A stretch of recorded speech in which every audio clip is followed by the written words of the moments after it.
event to a place like Oak Hill? I know you've been to so many great courses, but this is obviously just as great as all the other places you've been. Absolutely. Well, we've been very lucky. We've had some tremendous venues, and we always try to give our members the best experience possible. And this week has been like no other. It's been the most welcoming club I've ever been to. The support we've received from the members of the golf club and supporters and the volunteers. Everyone who's made it possible, it's just been overwhelming. It really has. And it's going to be the biggest event we've ever done, and for the benefit of our members and the people playing today, it's just so special for them too. So it's an honour and a privilege to be here. How surprised are you by how much good Encore's Foundation has done in just 5 short years?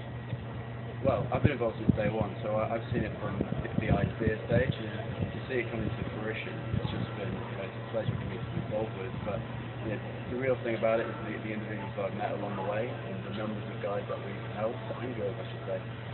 So the real pleasure is to see their development in terms of their character.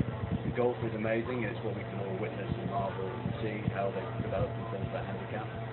But the confidence that they've seen, that we've seen in them grow from day one, has just been unbelievable. And to see guys who really couldn't look you in the eye on first meeting them, and just by playing golf and just by interacting with fellow veterans, and the camaraderie that they experience at these events is just so strong that their confidence just goes up and up and up.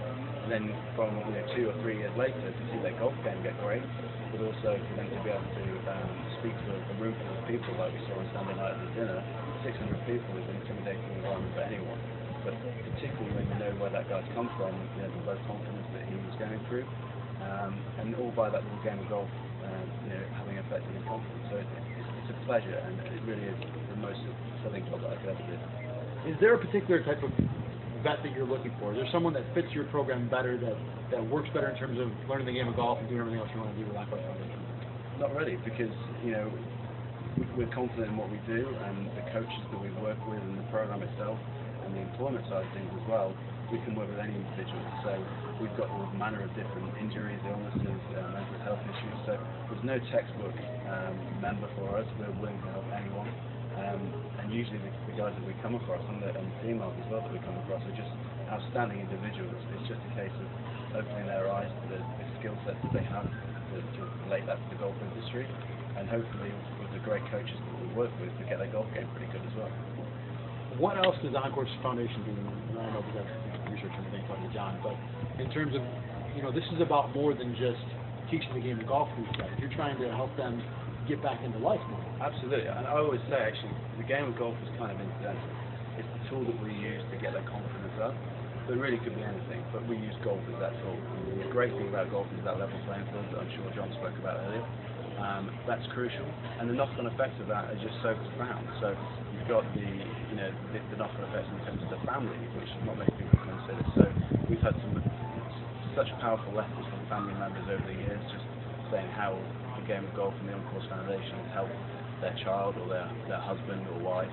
And that really hits home when you receive letters like that. So it's a powerful thing that we've got, and the challenge for me as executive director is to strategize and get the foundation out there to reach more of these individuals. And there are 3.4 million disabled veterans with connected injuries. So the potential is huge, and we're confident in what we do. So the event that we've got here this week at Oak Hill gives us a platform to be able to help more individuals. So as I said, we're so grateful to be here.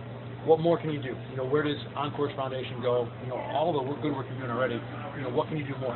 Well, we've barely scratched the surface. As I said, there's so many potential beneficiaries out there for us. What we can do is put more events on, to put more introductory golf days on for them, to introduce them to the game, and then to get them more engaged with fellow veterans, and then hopefully get more jobs in the golf industry for them. That's that's the crucial thing for us. And we hope to do that in 2017 and beyond. All these guys you've worked with, all these changes you've made in their lives, how has it changed you? Well, this was never a career path. I never thought this would be where I would go with my career. I met John Simpson and heard about his story of working in international sports management, and that's what I studied. So I actually did an internship with John, and I never thought this would be my career path, but I can say without doubt that it's been the greatest decision of my life to become involved with this. And I was lucky to be there at the right time when the charity was just starting. So really for me it's just an absolute pleasure, and I wouldn't change my career for the world. And I have people who I went to university with doing similar don't get the level of fulfillment that I do because it's just the best job in the world. Greg? That's going to be my question, was how you did get involved with the tournament. Yeah, well, I started with John Simpson. I heard about his background of managing some of the best golfers in the world for many years.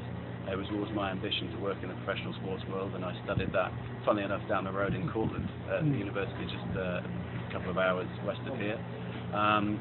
Yeah, and that was the right timing for me because I had to do an internship as part of that master's degree program. Met John.